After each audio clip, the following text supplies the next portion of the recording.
Bonjour à toi et bienvenue sur l'émission En Amour. Moi c'est Nicolas, je suis l'auteur du blog graindecoeur.fr et je te souhaite la bienvenue sur le podcast. Aujourd'hui on est en novembre 2022, c'est l'épisode 78 que j'ai intitulé Faire le point sur son couple, comment et pourquoi.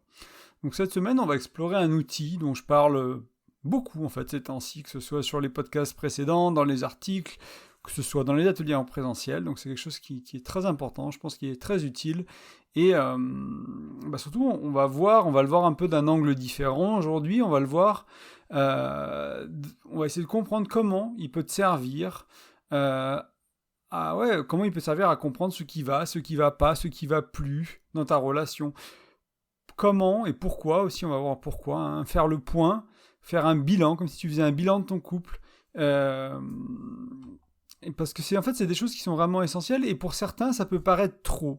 Faire un bilan, c'est pas tout, ça peut paraître, on fait un bilan d'une entreprise quoi, ou on fait un bilan d'une association ou des choses comme ça à l'AG, etc. Mais bon, un bilan de couple, ça paraît sérieux, ça paraît formel, ça paraît limite chiant quoi.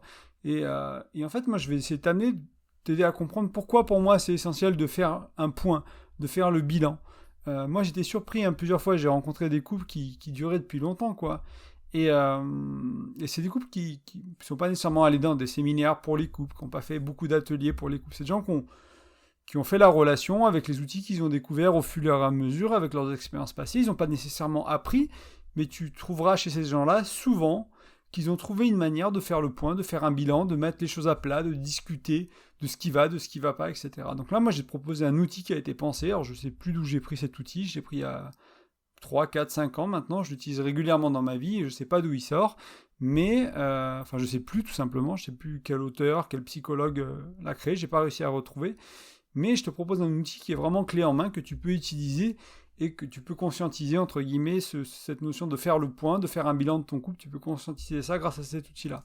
Ça me paraît important. Et c'est vraiment pour moi, l'un des secrets des couples qui durent, c'est notamment ça.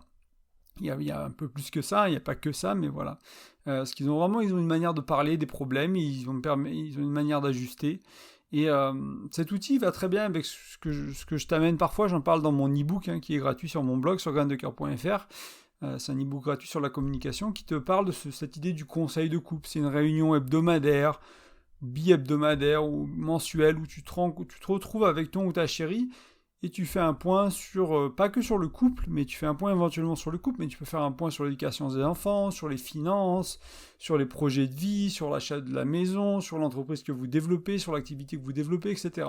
C'est vraiment une sorte de réunion de couple, ce conseil de couple. Je n'ai pas appelé réunion, je l'ai appelé conseil pour être un peu différent, mais ça peut être réunion de couple, ça peut être...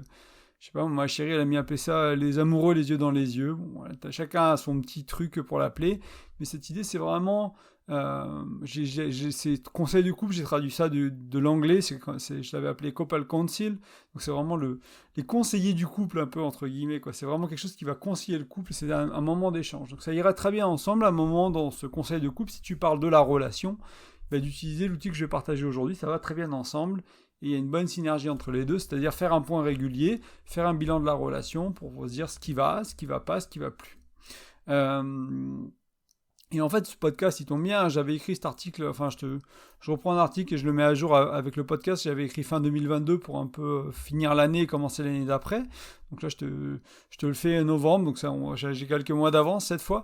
Mais c'est aussi une très bonne période pour faire le point, pour commencer à réfléchir, à se poser quelques questions, à réfléchir comment l'amener, et pas trouver que les problèmes, encore une fois, c'est aussi trouver ce qui va bien. Des fois, c'est même plus dur que les problèmes. Souvent, les problèmes, on sait ce que c'est. Voilà, ils nous énervent, ils nous agacent, on s'engueule, on se prend la tête avec les problèmes, mais des fois, c'est qu'est-ce qui va bien dans ma relation. Il sert aussi à ça, vraiment, cet outil, c'est vraiment important.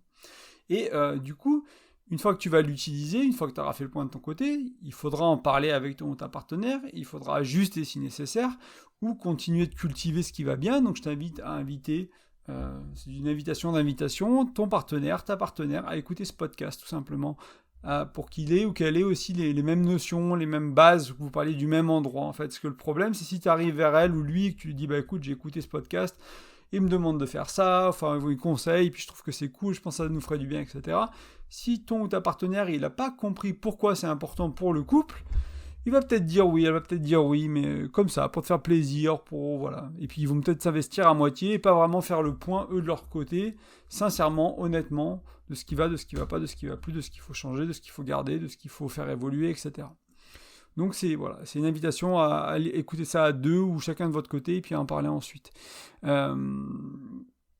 Et vraiment cet outil qu'on va voir aujourd'hui, il est tellement important, et pour ceux qui viennent à nos ateliers en présentiel, vous allez avoir une idée de quoi je vais parler d'ici pas longtemps, mais c'est qu'on a pris de septembre à décembre, on a pris cet outil, il a 4 parties, on a fait une partie par atelier en présentiel qu'on fait. Donc on fait des ateliers en présentiel une fois par mois en Haute-Savoie, et on a pris chaque partie, donc là je vais te les présenter ce soir, mais ça va pas être aussi long qu'un atelier de 3 heures, hein. On va pas avoir le temps de passer 12 heures ensemble pour parler de ça, mais je vais essayer de te l'expliquer de manière, on va dire, claire, pour que ce soit bien utilisable pour toi, et en même temps c'est si important, hein, pour moi qu'avec ma compagne on a décidé de l'amener dans des ateliers et vraiment de prendre chaque partie de cet outil et de vraiment de la décomposer, d'avoir les retours aussi des participants, voilà, donc c'est vraiment quelque chose qui me semble essentiel.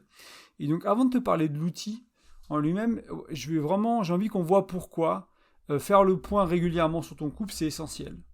Je veux que tu comprennes ça avant qu'on aille vers le comment faire. Parce que si tu comprends pas pourquoi c'est important, les nuances du pourquoi, il y a des choses qui vont te sembler évidentes, peut-être des choses auxquelles tu n'auras pas pensé. C'est là où je veux en venir. Et si tu n'avais pas pensé que ça pourrait servir à ça, c'est là où ça devient intéressant. Parce que toi, tu vas dire, ok, on fait le point sur la relation, ce qui va pas, ce qui va plus. Mais il y a peut-être un peu plus que ça. Il sert un peu plus que ça, cet outil. Donc on va voir ça ensemble pour que ce soit clair au début. Et après, tu puisses aller vers comment faire. Le comment faire, il n'est pas si dur que ça. Mais d'abord, vraiment comprendre pourquoi c'est important. Donc moi, j'aime bien parler qu'il y a de 3 raisons principales pour faire un point régulier. Et déjà, ça permet de comprendre et apaiser le passé. Donc ça, c'est essentiel, parce qu'on va parler du présent, de ce qui est là, donc ça sera la deuxième raison, mais la première raison, c'est aussi parler éventuellement du passé, des disputes qu'on a eues, des tensions, des choses comme ça, des incompréhensions, aussi, des fois, c'est décomposer quelque chose qui s'est passé fantastiquement. Vous avez fait l'amour, c'était merveilleux, les fois d'avant, c'était pas comme ça, ben, qu'est-ce qui s'est passé? Ou vous êtes engueulé, c'était pire que d'habitude, qu'est-ce qui s'est passé? Donc ça sert un peu à comprendre et apaiser le passé éventuellement. Et je vais t'amener une autre notion, un autre outil, on va dire, qui suit des histoires complètes ou des histoires incomplètes. C'est-à-dire qu'une histoire complète, c'est admettre, hein, quand je dis, bah voilà, moi j'ai une histoire incomplète, parce que j'admets que je ne vois la situation que de mon point de vue à moi. Donc c'est forcément une histoire incomplète parce que c'est que mon point de vue à moi, c'est avec mes filtres à moi, mes croyances à moi, mes expériences de vie à moi. Pour créer une histoire complète, sortir de l'histoire incomplète, il faut nécessairement le point de vue de ma partenaire, de mon partenaire. Et du coup, ton partenaire, ta partenaire, moi dans mon cas c'est un ma, mais voilà, peu importe pour toi, ton ou ta, ça va permettre d'avoir le point de vue de l'autre. Donc c'est une belle manière de partager son vécu à soi, parce que l'autre, pour avoir une histoire complète, il va avoir besoin que moi je partage, et moi aussi ça va me permettre d'écouter pour recevoir, et voilà, donc c'est une belle manière de se connecter et de partager son vécu à soi, et dans l'écoute aussi de l'autre, hein, donc d'être écouté et d'écouter en retour. Ça permet aussi, quand tu fais le point, quand tu fais une histoire complète, en partant de 2 histoires incomplètes, tu déroules un peu le film, tu ralentis un peu le film, tu vas chercher à comprendre ce qui s'est vraiment passé, quoi. Ça va tellement vite une dispute, ça va tellement vite un moment qui se passe bien au restaurant quand tu fais l'amour, etc., que ces fois, c'est difficile de comprendre c'était quoi qui est différent. Mais qu'est-ce qui s'est passé les jours d'avant? Qu'est-ce qui s'est passé les heures d'avant? Quelle conversation vous avez eue? Qu'est-ce que vous avez fait? Dans quelle atmosphère? Est-ce que vous avez une bonne nouvelle, une mauvaise nouvelle? Voilà, on dit que, je sais pas, moi, t'as une bonne nouvelle, peut-être que ça va mieux se passer dans ton couple. T'as une mauvaise nouvelle, t'as quelqu'un qui est malade, ça va moins bien se passer, etc. Donc comprendre un peu le contexte autour de ce qu'on a envie de regarder, ce qu'on a envie de comprendre, ce qu'on a envie d'apaiser, ou ce qu'on a envie de comprendre pourquoi ça se passe bien pour le reproduire plus tard, hein, quelque chose qui s'est très bien passé. Ça permet de ralentir et de mettre un peu du contexte autour. Ok, j'étais fatigué. Ok, en plus j'ai une mauvaise nouvelle au boulot, je vais pas être augmenté cette année, c'est galère financièrement au boulot. En plus j'ai des tensions dans ma famille avec mon frère, etc. Et là je me rends compte que bam, j'ai une engueulade dans mon couple. Est-ce que l'engueulade elle a vraiment à voir avec le couple dans ce moment-là? Peut-être un peu, peut-être même beaucoup. Peut-être pas trop, ça dépend. Encore une fois, il n'y a pas de réponse unique, hein. La réponse, ça dépend, peut-être des fois. Mais des fois, on se prend la tête dans le couple, ça a vraiment peu à voir avec le couple. C'est qu'on est dans une énergie basse, on est fatigué, ça va pas ailleurs, entre guillemets, on se fait chier dans notre vie, ou ça va pas du tout. Et du coup, on va créer des problèmes dans le couple, on va Voilà, on va pousser ça sur notre chéri, sur notre partenaire. Je relis juste mes notes, hein, pour être sûr que j'ai couvert un peu tout ça sur le passé. Et ce qu'il faut comprendre, hein, quand tu cherches parce que tu vas utiliser cet outil, admettons, la première fois que tu l'utilises, tu vas chercher à comprendre le passé partiellement.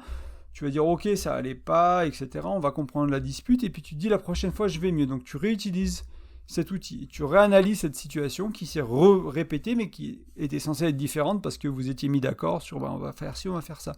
Comprends que ne pas refaire pareil, ça marche pas du premier coup tout le temps. Hein. Il y a pas mal de changements dans le couple qui vont être incrémentaux, qui vont se faire petit à petit. C'est-à-dire qu'il y a une nuance que tu vas faire un peu mieux. Il y a un petit truc que tu vas faire un peu mieux, le reste tu le feras peut-être même pire. Donc dans la globalité, ça peut paraître pire, mais il y a voilà, encore une fois, il faut amener de la nuance, il faut regarder qu'est-ce qu'on a fait mieux, qu'est-ce qu'on a fait moins bien. Peut-être que tout était pire, peut-être que c'était 50-50 ou 30-70, on s'en fiche. Mais voilà, c'est où que tu as fait mieux, et c'est où que ça commence à changer petit à petit, et puis se dire que ça, il faut du temps. Et moi, j'amène beaucoup aussi cette idée, hein, des fois, il faut s'entraîner dans le couple. Hein. Moi, je me suis entraîné à gérer les disputes, à gérer la colère, à gérer les engueulades. Je me suis vraiment entraîné, hein, à mieux communiquer dans ces moments-là, à quoi dire, comment réagir, comment me connecter à mes émotions, etc. Il y a vraiment un entraînement, ça s'apprend, ça se fait pas juste magiquement du jour au lendemain. Donc la première chose, c'était donc comprendre et apaiser le passé. Ensuite, j'en ai parlé un peu, c'est faire le point sur le présent. Donc là, on retourne à ce qui est là, ce qui n'est pas là, ce qui n'est plus là. Dans ton couple, c'est ces trois dimensions que je t'ai déjà amené un peu en intro. Et éventuellement, je t'amène encore une fois à amener de la nuance, ce qui est trop ou ce qui n'est pas assez. C'est pas juste que c'est là ou que c'est pas là, c'est pas juste que c'est plus là, c'est peut-être là un peu trop souvent, c'est peut-être là pas assez souvent. Ce qui est mal, ou ce qui est pas agréable, ou ce qui est désagréable, ou ce qui ne va pas, mais avec un petit changement, ce serait bien. Hein, avec un petit changement, on passerait de c'est pas agréable à c'est pas mal, assez bien, assez super, voilà. Ou avec beaucoup de changements. Mais c'est important pour toi, donc faut y aller, faut en parler, etc. Ou l'inverse. On est dans le pas mal, c'est agréable, mais en même temps, c'est pas exactement nourrissant. C'est pas exactement ce que j'ai besoin. C'est pas exactement ce que j'aimerais. Et du coup, là aussi, avec un peu de nuance, avec quelques changements, bam, on va aller du c'est pas mal à c'est top, à c'est génial, à c'est fantastique, à c'est super. Et on va vraiment transformer ça dans son couple petit à petit. Vraiment, on va aller vers, voilà, il y a ça qui est pas bien, il y a ça qui est bien, et puis mettre un peu de nuance pour comprendre ce qui est pas mal, le mettre en top, ce qui est mal ou pas bien ou terrible, ou enfin ce qui est pas super, et puis le mettre en moyen. Enfin, et on va changer la qualité de la relation en tirant tout vers le haut. On va tirer vers le haut la communication, on va tirer vers le haut la sexualité, on va tirer vers le haut la vie au quotidien, on va tirer vers le haut les projets de vie, on va tirer vers le haut grâce à la communication, grâce à des outils que je partage avec toi, on va tirer tout ça vers le haut, on va faire des changements, on va faire des modifications, et puis sur 6 mois, sur 1 an, sur 3 ans, on fait plus du tout le couple de la même manière. On fait absolument plus. Moi, c'est vraiment mon expérience à moi. Hein. Après des années de développement personnel, je suis plus du tout le même partenaire que j'étais. Je suis tellement transformé entre le Nicolas il y a 10 ans du Nicolas d'aujourd'hui, que je suis plus du tout pareil dans mon couple. Et c'est pas juste mon changement à mort du couple, c'est aussi ce que je te partage autour du couple spécifique au couple et que tu peux appliquer à tes autres relations, par exemple. Mais oublie pas, hein, vraiment, quand tu fais le point, ne te concentre pas que sur ce qui est négatif. Pense à ce qui est nourrissant, pense à ce qui est doux, agréable, jouissif, ce qui est excitant, ce qui est aventureux, on va dire. Voilà, tout ce qui va là-dedans, ce que tu aimes déjà et ce qui va bien. Et en même temps, si je t'invite à aller vers ça, c'est pas un échappatoire pour pas regarder ce qui va pas. Parce qu'il y a d'autres personnes qui vont éviter ce qui va pas et qui vont toujours dire « Oh, ça va dans ma relation, tout va bien. » Puis moi, jamais trop regarder. Puis si vraiment ils arrêtaient le film et qu'ils regardaient une journée, ben là, ça allait pas, là, c'était pas comme il faut, là, il aurait fallu un peu différent, là, c'était un peu trop, là, c'était pas assez, etc. Mais ils vont tout peindre de la même couleur en disant « Écoute, ça va dans mon couple. » Donc si t'es quel que soit ton clan, soit tu trouves que les problèmes, soit tu trouves que ce qui va, mets de la nuance, pose-toi, réfléchis, ralentis le film, et sois honnête de manière bienveillante envers toi, envers ton partenaire, aussi ta partenaire, pour vraiment se comprendre. Et parce que ce qui ne va pas à toi, hein, rappelle-toi que ce qui ne va pas à toi, ça va pas à toi, c'est à peu près tout, quoi. Ça veut pas dire que c'est bon, ça veut pas dire que c'est mauvais, ça veut pas dire que c'est bien, ça veut pas dire que c'est pas bien. Toi, tu peux juger ça, l'attitude de ton ou ta partenaire, ce qu'ils disent, ce qu'ils font. Tu peux juger en ça, en bien ou pas bien, mais entre nous, c'est toi qui juges ça. Moi, ça se trouve, je trouverais ça bien, quelqu'un d'autre trouverait ça bien, alors que toi, tu trouves ça pas bien. Donc, c'est entre toi et toi, en fait, ce qui ne va pas. Et du coup, Et le fait que ça t'aille pas à toi, c'est suffisant pour l'exprimer, c'est assez important pour l'exprimer, il n'y a absolument pas de souci à ce niveau-là. Par contre, la contrepartie, c'est rester humble et ouvert à ce que ce soit ton truc à toi, que pour toi ou pour des personnes qui sont similaires à toi, pour qui ça va pas, peut-être que ça va très bien à ta chérie, peut-être que ça m'irait très bien à moi, et peu importe en fait, c'est-à-dire qu'on n'est pas dans cette idée de... Le but ici, c'est pas d'avoir raison sur t'as tort, j'ai raison, toi ça va pas, moi ça va, etc. Non, c'est amener de la nuance, mais aussi de l'ouverture et être humble, dire bon ben voilà, moi je le vis mal ça, moi ça me correspond pas, quand on communique comme ça, j'en souffre, etc. Mais c'est pas toi, t'es mauvais, toi tu vas pas, etc. Ça peut être un peu la base de la CNV, c'est-à-dire communiquer en jeu, en disant ce qu'on ressent nous émotionnellement, hein. C'est pas... Là, l'outil sert pas à attaquer l'autre, à blâmer l'autre, à poser la faute sur l'autre, c'est dire bah, moi ce qui me va pas, etc. Tout en restant ouvert à peut-être que je t'ai mal compris, peut-être que je lis tes actions, tes faits, tes gestes, tes mots avec un mauvais filtre. Peut-être que toi tu m'envoies de l'amour et moi je le vois comme un reproche parce que ma mère elle ne m'exprimait pas l'amour comme ça, ou mon père, voilà, on apprend à aimer ça, on apprend ces choses-là dans la famille, hein, c'est la base de la psychologie. Donc c'est-à-dire que moi, mon expérience, mon vécu me fait dire que quand toi tu fais ça, tu me fais un reproche, et toi, ton expérience et ton vécu fait que toi, quand tu fais ça, tu montres de l'amour. Et c'est juste qu'on n'a pas le même dictionnaire, on parle pas la même langue, on n'interprète pas la même situation de la même manière. Parce qu'aussi, on est dans... Une fois on donne et l'autre on reçoit, et inversement. Donc toutes ces choses-là, hein, c'est encore une fois les histoires d'histoires incomplètes éventuellement. Cette idée d'aller vers les histoires complètes, de voir les deux points de vue. Et même s'il y a un désaccord, même si on n'est pas nécessairement ok avec l'autre et en partageant en pensant que bah voilà, on a deux points de vue différents, on n'est pas d'accord, mais je t'ai compris, je t'ai écouté, je t'ai vu. Je comprends la différence, je comprends nos désaccords, je comprends nos différences d'expérience. Pourquoi moi c'est une expression d'amour et pourquoi toi c'est un reproche. Je comprends pourquoi, qu'est-ce qui se joue, je mets de la conscience, je mets de la clarté, je prends du recul. Et ça c'est vraiment vraiment essentiel dans ton couple, et cet outil va te servir à ça si tu prends un peu le temps. Moi, je sais que des fois, hein, on fait souvent ça en rando avec ma chérie. On l'utilise souvent quand on va en rando, et des fois, on peut en parler pendant des heures, quoi. Et pourtant, ça va bien, je sais pas moi, 90% dans la relation. Mais on va dire bah, ce qui va bien, ce qui va pas, et puis des petites nuances, de petits ah ben là, ce jour-là, ça m'a un peu irrité en fait. Puis si, et puis comme ça. Et du coup, on décortique plein de trucs et on apprend plein de choses sur l'autre, des petites nuances, des petites manières d'être, des petites manières de. Et puis moi, quand je fais ça, en fait, je me rends compte que c'est pour te rassurer. Mais en fait, est-ce que tu as besoin d'être rassuré? Bah non, j'ai pas besoin d'être rassuré. Ah d'accord, donc moi, je suis pas obligé de réagir à mon insécurité, je peux réagir autrement et amener quelque chose qui est plus agréable pour elle, et inversement, etc. Donc il y a vraiment pas mal de conversations intéressantes. Pour certains couples, ça va pas être dans cette finesse-là, parce qu'il y aura des gros trucs qui vont pas. Il y aura des trucs dans la sexualité, il y aura des trucs dans la communication, dans l'éducation des enfants, il y aura vraiment des gros problèmes à gérer qui vont prendre la place au début, mais une fois qu'on a géré ces gros trucs, ou une fois qu'on les a gérés avant qu'ils deviennent des gros problèmes, parce qu'on a fait ça depuis le début, on a fait le point sur la relation depuis le début de la relation. Et moi, c'est ce que je vis aujourd'hui, c'est ce que je te conseille de faire, c'est de faire le point depuis le début, pas attendre 6 mois, pas attendre 5 ans, pas attendre 10 ans, pas attendre que ça aille mal, c'est faire le point tout le temps, réajuster tout le temps, te dire, ben là, voilà.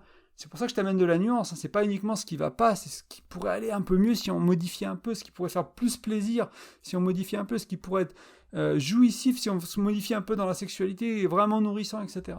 Donc voilà, il faut le voir un peu comme ça. Je me suis un peu emballé, mais rester humble, c'était vraiment ce que je voulais t'amener à ce stade, rester ouvert, voilà, comprendre que si ça te va pas, c'est ton truc à toi, et ça va pas être la vérité, le but c'est pas d'avoir raison ou tort, c'est d'être dans l'échange, d'être dans l'ouverture, voilà. Et la troisième raison pour laquelle c'est important de faire le point, c'est bien sûr le futur, c'est faire évoluer, c'est ajuster la relation, j'en ai déjà beaucoup parlé, hein, mais je vais essayer d'être clair aussi ici, du mieux que je peux, c'est une fois que tu as fait le point, sur quoi vous vous mettez d'accord, qu'est-ce que vous allez changer, ou qu'est-ce que vous allez garder.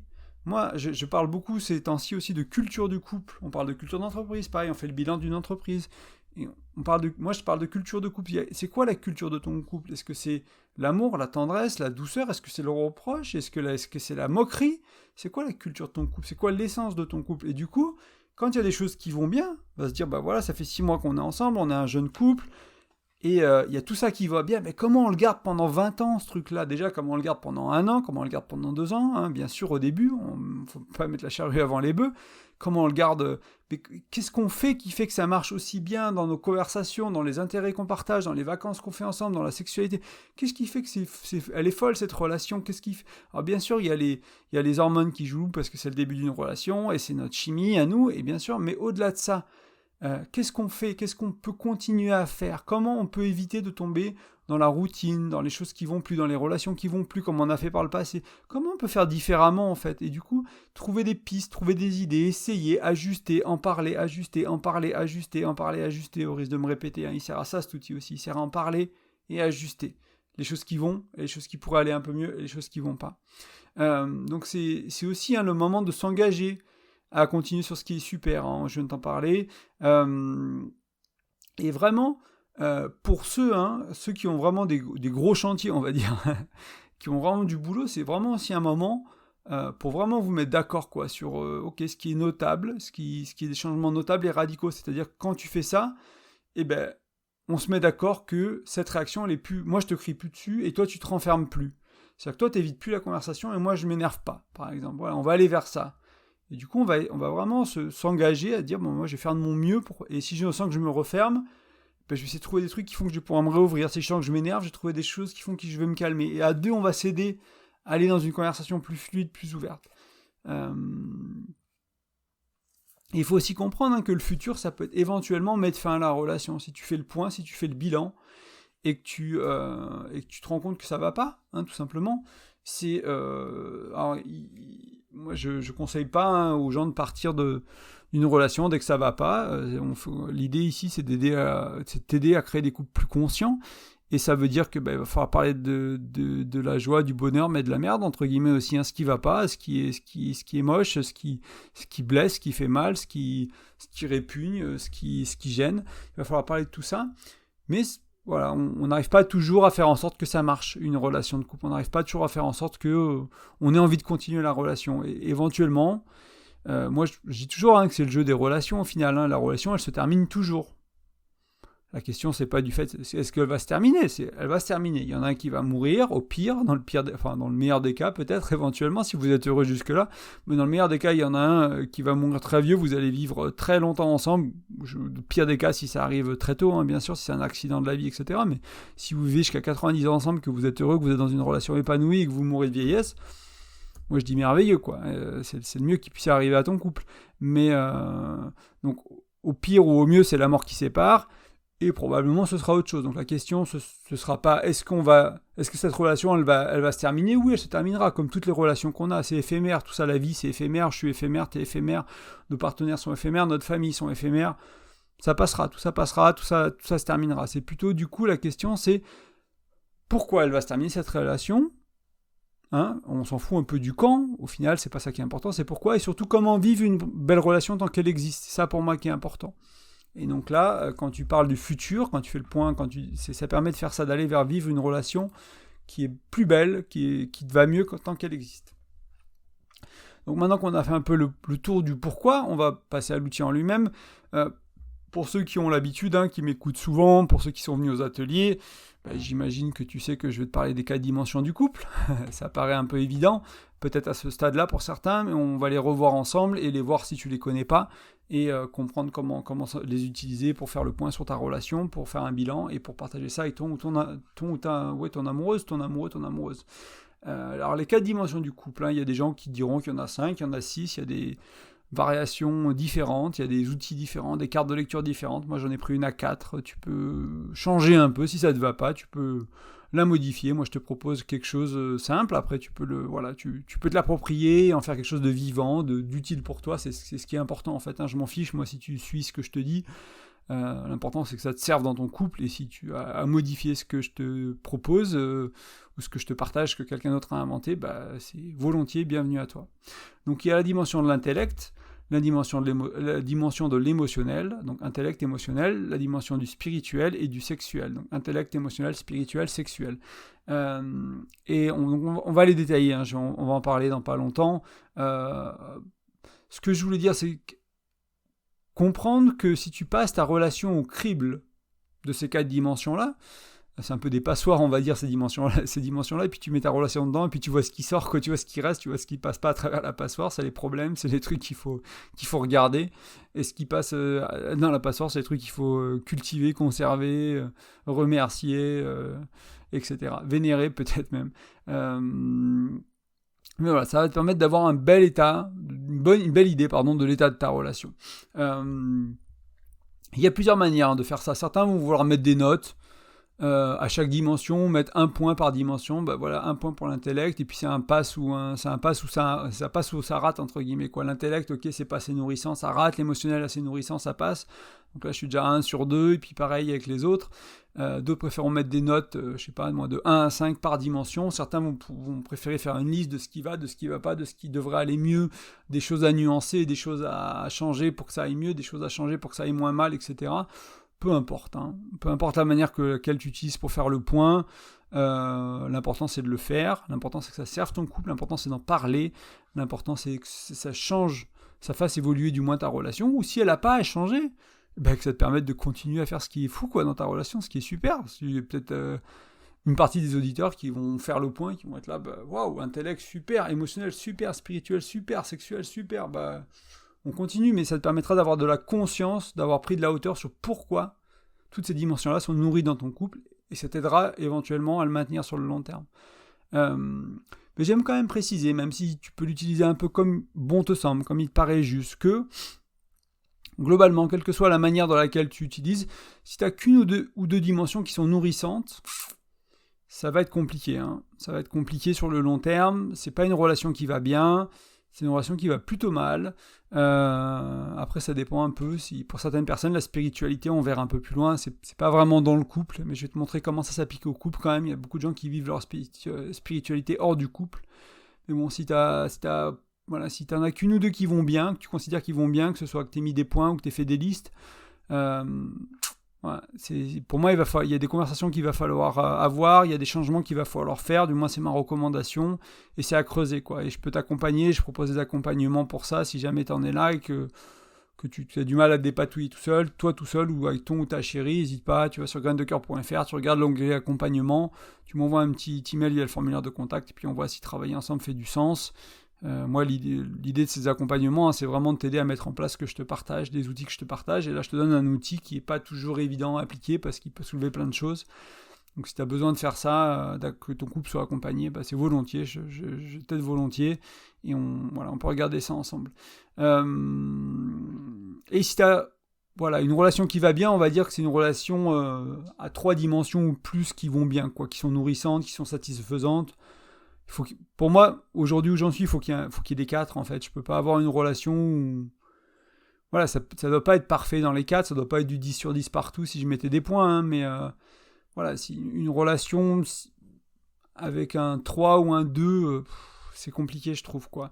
Je vais vouloir vraiment avoir des conversations, vraiment faire évoluer les choses, vraiment travailler pour que si jamais on perd entre guillemets on perd, hein, parce qu'il se peut qu'à un moment donné, tu sois à 4 sur 4 et puis je sais pas moi, un bébé se passe, une promotion au boulot, plus de stress, etc. Puis tu te retrouves à 2 sur 4 2 ans plus tard, quoi. Et puis comment on retourne en arrière, quoi.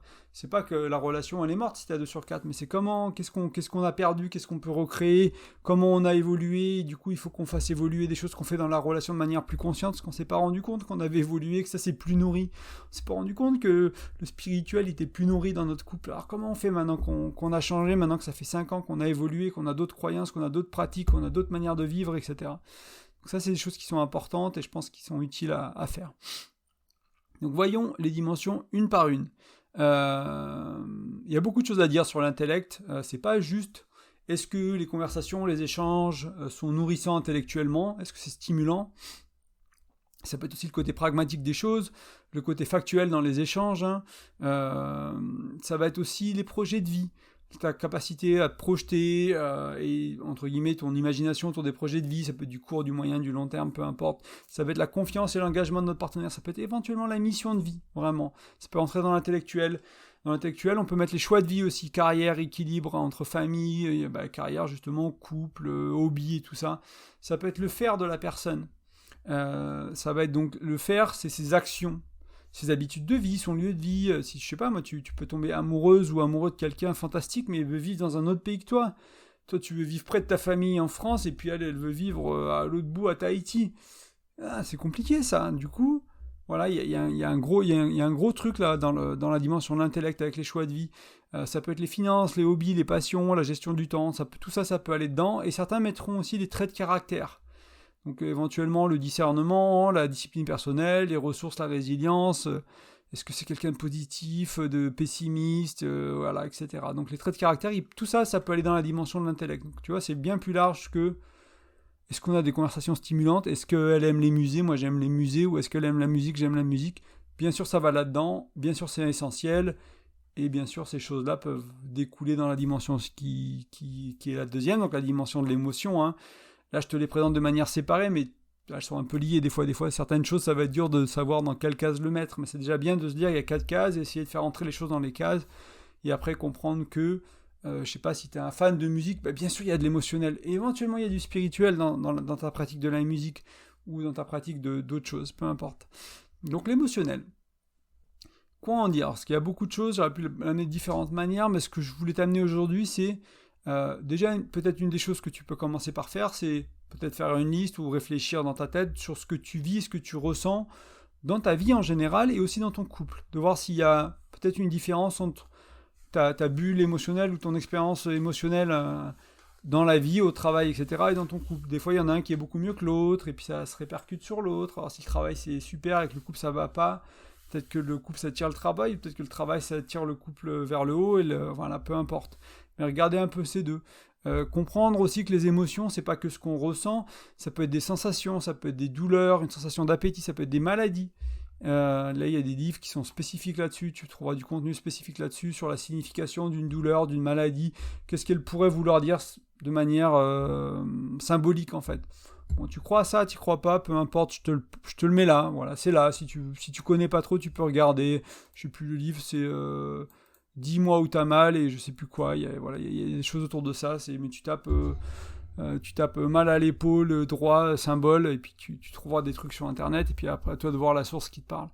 Moi l'exercice que j'aime bien demander aux gens de faire, hein, c'est de faire la différence entre ce que tu vis aujourd'hui dans ton couple émotionnellement, et ce que tu aimerais vivre.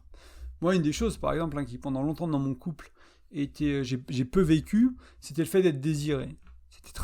J'ai été longtemps, j'étais en surpoids, j'étais pas bien dans ma peau, j'étais pas nécessairement à l'aise dans ma masculinité, dans mon côté plus masculin, plus homme, plus séducteur. Et du coup, j'étais le meilleur ami, et du coup, j'étais pas désiré en fait. J'ai pas le sentiment que les femmes me désiraient. Et du coup, ce que j'ai cherché à travailler, hein, et du coup, c'est pas une demande à l'autre, c'est pas juste à l'autre.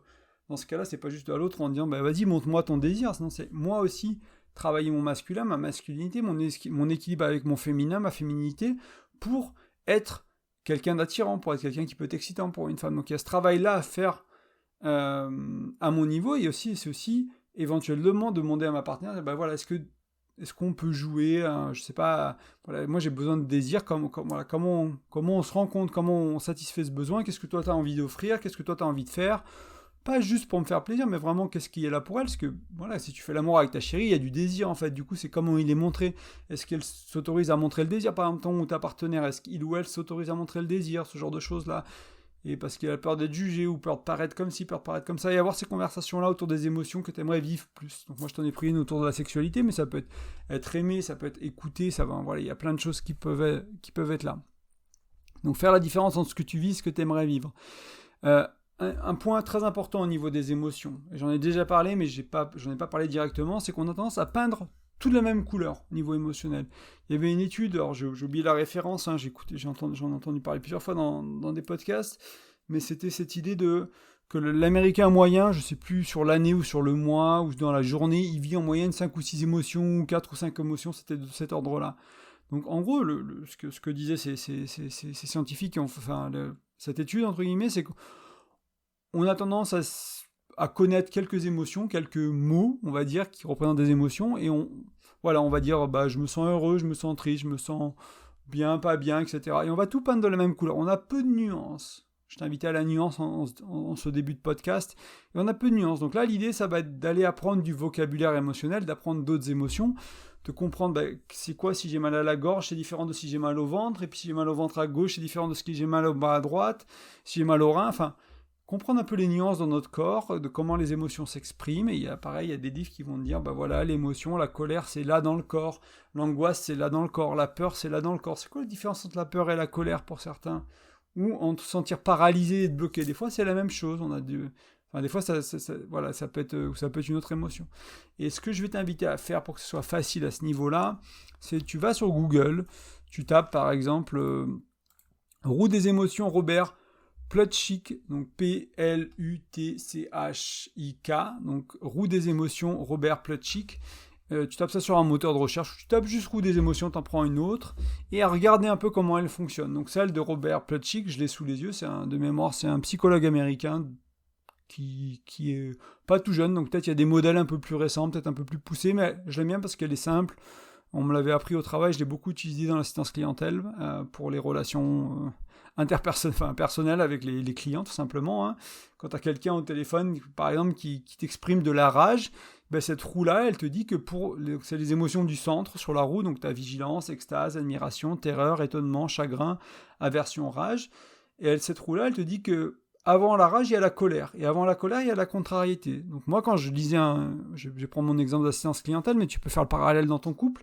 Quand tu vois des contrariétés, et qu'au bout de 6 mois, 1 an, 3 ans, tu vois de la colère, ou après 3-4 échanges d'emails, tu vois de la colère, et que ça se passe encore mal pendant 3-4 échanges et que tu vois de la rage, ben c'est ce qui s'est passé. On est passé de contrariété à colère, à rage. Et on a touché une émotion qui est vraiment forte, qui est vraiment intense. Et à l'inverse, l'admiration, qui est l'émotion la plus forte d'après cette roue-là, ça passe par la confiance, et puis au début c'est de l'acceptation. Et en plus cette roue elle te montre que, par exemple, l'acceptation qui est, on va dire, l'émotion avec le moins d'intensité, ou la contrariété, c'est un mélange de 2 autres émotions. Donc l'acceptation, c'est un mélange d'amour et de soumission. Alors soumission dans le sens acceptation, c'est une traduction qui est peut-être pas la meilleure, mais voilà. Et la contrariété, ça vient de l'agressivité et du mépris. Donc en regardant à la roue, tu comprends que quand tu ressens de l'agressivité et du mépris, tu vas aller vers la contrariété. Si ça continue, tu vas aller vers la colère. Si ça continue, tu vas aller vers la rage.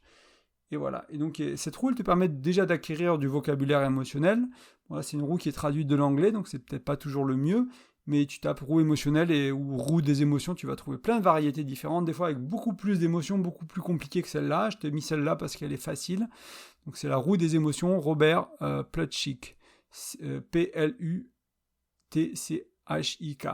Et voilà, elle te permet un peu de comprendre comment les émotions évoluent dans le bon ou dans le mauvais sens. Si tu es dans la colère, comment tu retournes dans la contrariété, tu réduis l'agressivité et le mépris. Et comment tu fais ça, là, c'est un autre sujet, mais ça peut t'aider à comprendre ça. C'est vraiment essentiel d'avoir un peu plus de vocabulaire émotionnel. Alors, j'ai plus les références, mais je sais pas, il y a René Brown qui en parle beaucoup. Il y a d'autres personnes qui ont fait des TED Talks, des bouquins que j'ai lus il y a longtemps, je me souviens plus trop des détails, mais qui expriment vraiment que ça aide. Et puis moi, c'est mon expérience personnelle aussi. Au début, j'avais 3 émotions, maintenant j'en ai peut-être 10, et ça me permet quand même de communiquer vachement mieux dans mon couple, dans ma vie, de comprendre ce qui se passe dans ma vie, parce que j'ai un peu plus de nuances dans les émotions que je vis, tout simplement. Donc là, la dimension spirituelle.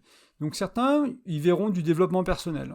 Cette idée de growth mindset en anglais, cette idée de croissance, de transformation, d'évolution. Ça peut être une voie spirituelle, qui pourrait / religieuse, ça dépend comment tu vois ces choses-là, mais ça peut être le yoga, ça peut être le bouddhisme, ça peut être la religion chrétienne ou musulmane, enfin peu importe ta voie spirituelle à toi, ton chemin spirituel, ta religion, selon comment tu aimes le nommer, ça t'appartient et tout est ok. D'autres vont y voir, vont amener cette notion d'âme peut-être, ou de conscience. Voilà, ça peut rentrer dans la spiritualité. Moi, j'aime bien amener la conscience dans le couple. Donc, est-ce que c'est avoir une relation plus spirituelle? Pour certaines personnes diraient oui. Voilà, c'est pas. Là, je cherche pas à te définir ce que c'est la dimension émotionnelle ou spirituelle. Je te donne ce que ça pourrait être, de ce que j'ai imaginé, de ce que j'ai vécu, de ce que j'ai recherché. Peut-être que toi, tu mettras autre chose dedans. Peut-être que toi, tu vas mettre quelque chose de différent et c'est tout à fait OK. L'invitation, c'est de t'approprier ce modèle, cet outil, et d'en faire quelque chose d'utile. Certains, dans la dimension spirituelle, ils verront aussi notre mission de vie, la raison d'exister. Voilà, pourquoi on est venu sur cette planète Terre, des questions existentielles, ça peut être lié à la spiritualité. Et pour certains, comme je disais au début aussi, la spiritualité, elle est vécue principalement hors du couple. Voilà, moi je sais pas, je prends... J'ai plus c'était... J'essaie de me rappeler d'une conversation que j'avais eue avec un ami, mais en gros, qui disait que lui, il vivait son rapport à la religion chrétienne. C'était entre lui et Dieu, c'était pas nécessairement entre lui et sa copine. Et ok, la connexion émotionnelle ou spirituelle, pardon, elle est pas dans le couple, mais malgré tout, ça impacte le couple parce que ça va impliquer, parce que ça s'entremêle facilement, ça va impliquer les croyances, ça va impliquer la manière de voir certaines choses, de voir qui tu es, peu importe, hein, que ce soit le yoga, que ce soit le tantra, que ce soit le bouddhisme, tout ça, ça va changer tes croyances, ça va changer qui tu es, ça va vraiment impacter tout ça. Donc même si tu le vis pas dans ton couple, même si tu le vis avec un mentor spirituel, un prêtre, un gourou, peu importe qui est ton référentiel, qui est ton mentor, qui la vie, l'univers, peu importe, ça change qui tu es. Et du coup, ça impacte ton couple. Et moi, du coup, là, ce que je trouve intéressant, c'est demande-toi, voilà, comment ta pratique spirituelle impacte ton couple si tu penses qu'elle est hors du couple, et si elle est dans le couple, ben demande-toi comment elle nourrit ton couple, et comment t'aimerais, un peu pareil, ce que tu vivais avec les émotions, hein, ce que tu vis aujourd'hui, ce que tu aimerais vivre, et comment tu veux mettre la spiritualité, on va dire, tu veux la rendre plus épanouissante, qu'elle soit au service de ton couple d'une certaine manière, et qu'elle le fasse nourrir, parce que ça impacte ton couple, hein, au final. Et enfin, on passe à la dimension sexuelle. Alors ici, ce que je rappelle le plus souvent, hein, c'est de ne pas tomber dans le piège de la fréquence. Souvent, peut-être un truc de mec aussi, mais je l'ai vu aussi chez les femmes, hein, ce côté de « oh, on fait assez, on fait pas assez ». Bon, c'est un peu binaire, ça. C'est pas très nuancé. Sachant qu'en plus, la fréquence, elle va dépendre de est-ce que faire l'amour, ça te nourrit ?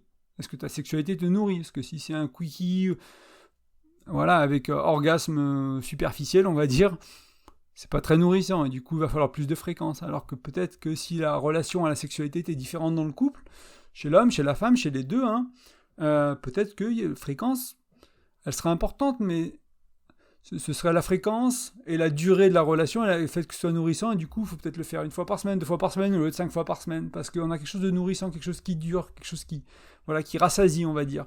Et ça, c'est quelque chose que je pense vient pour beaucoup de gens avec l'âge. On est plus dans cette notion de fréquence quand on est jeune, il faut le faire souvent, on a les hormones, on a la testostérone pour les mecs, on a envie, etc. Et avec le temps, voilà, le testostérone chez les hommes baisse notamment beaucoup. Il y a aussi cette connexion spirituelle, hein, la sexualité, elle peut être très liée à l'émotionnel et au spirituel. Bon là, on en parle de manière un peu déconnectée des deux autres, mais ça peut être beaucoup là-dedans, dans le tantra, etc. Ou dans le Tao, il y a beaucoup de choses, ça peut être lié à la spiritualité aussi, à plein de niveaux. Donc malgré tout, la fréquence, c'est important. Faire l'amour régulièrement, c'est essentiel pour beaucoup de couples. Il y a une minorité de couples, hein, pour qui ce ne sera pas important, mais il y a quand même beaucoup de couples pour qui c'est essentiel. Pour la majorité, je pense, des personnes qui écoutent ce podcast, c'est sûrement essentiel. Mais voilà, ce que je voulais te dire ici, c'est que c'est loin d'être le seul critère. Il ne faut pas s'arrêter là. Il peut y avoir d'autres idées, hein, pour te faire réfléchir, la connexion à l'autre, la sensualité, la sensorialité, si tu différencies les deux.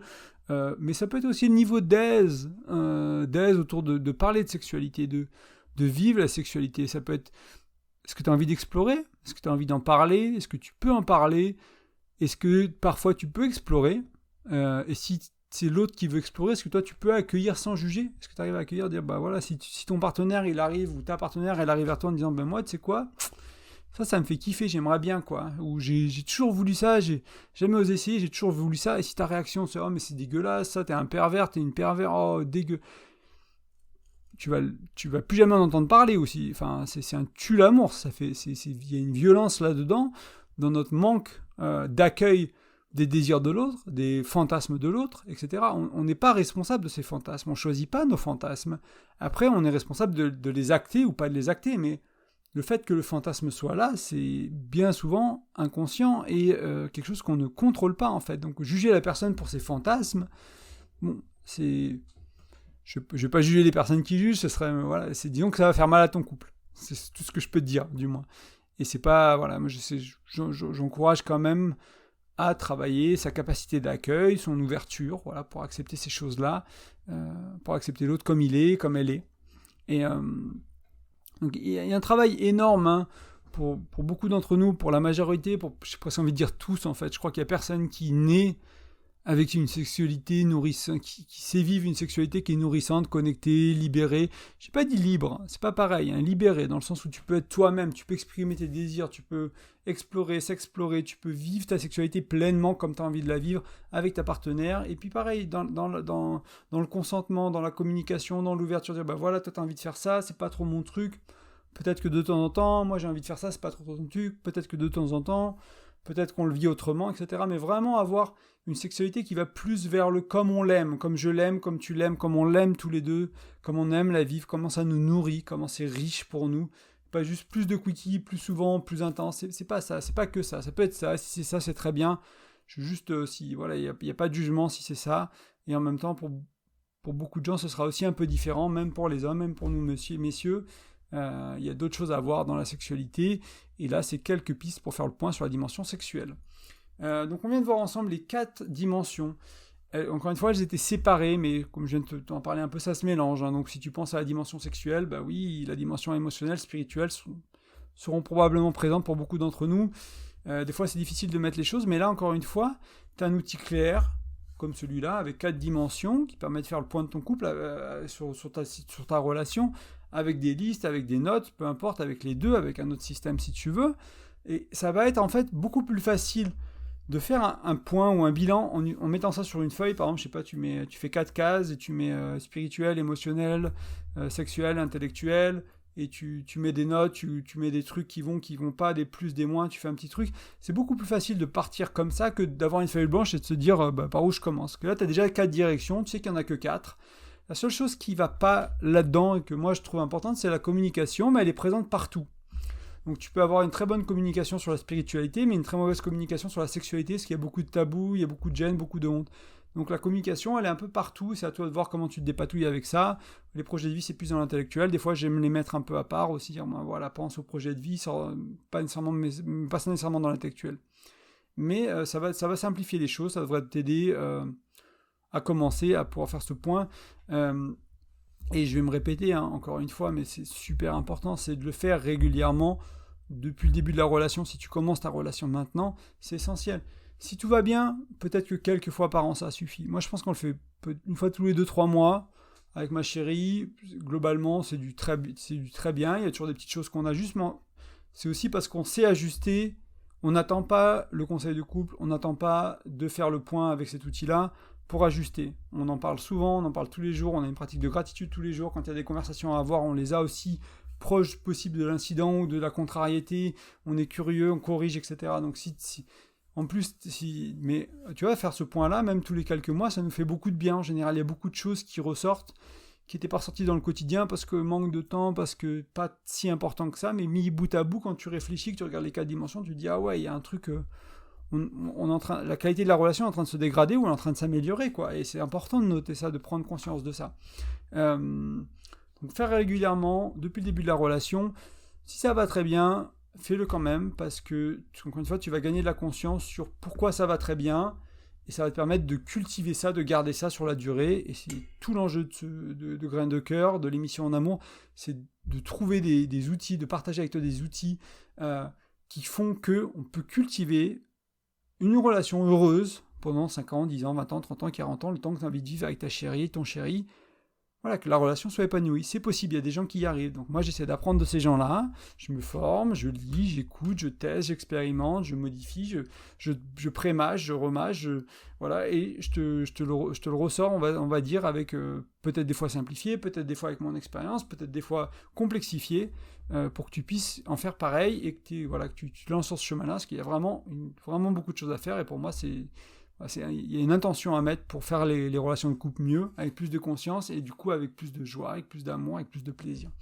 Donc fais-le, même si ça va bien. Si ça va pas, s'il y a des tensions, s'il y a des gros soucis, un point hebdomadaire, un point mensuel, un point tous les 15 jours, ça peut être très bien, pour noter ce qui change pas, et pour ajuster aux besoins. Encore une fois, je l'ai dit, mais ajuster.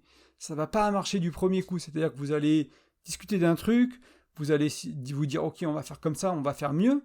C'est probable que les 5, 10, 30 prochaines fois, vous vous chiez. Vous allez pas, ça va pas marcher, ça va pas être comme vous voulez, exactement comment vous l'avez envisagé. La solution, ce sera pas la première que vous avez envisagée, ce sera la 7e. Il va falloir passer par toutes les étapes, toutes les erreurs, corriger, ajuster, en parler, comprendre, analyser. Et oui, c'est ça le couple aussi. Un couple qui fonctionne, c'est un couple qui fait ça. Et plus tu le fais tôt, plus tu le fais souvent, moins tu auras de gros problèmes. Et c'est aussi simple que ça. C'est pareil dans les entreprises. Quand tu es manager, on te dit de donner le feedback rapidement. Moi, j'étais manager 5 ans. Si tu peux donner le feedback au moment où l'incident arrive et pas attendre une semaine, pas attendre les performances annuelles, il y a des managers qui font ça, ils te disent ce qui allait pas il y a 9 mois dans ta review annuelle, quoi. C'est une catastrophe parce que tu te souviens plus, puis t'as l'impression que ça fait 9 mois que t'as été jugé pour ce truc-là, et puis que ça t'a plombé toute l'année, alors que il est sorti de la réunion, t'as dit une connerie, ton manager il vient te voir, il te dit bah voilà, ça c'était pas approprié ou si comme ça. Paf, c'est réglé, tu corriges le tir, c'est plié, quoi. Ça va pas traîner pendant 9 mois et apparaître sur ta review annuelle, quoi. Surtout si c'est pas un gros truc. Et c'est pareil dans ton couple.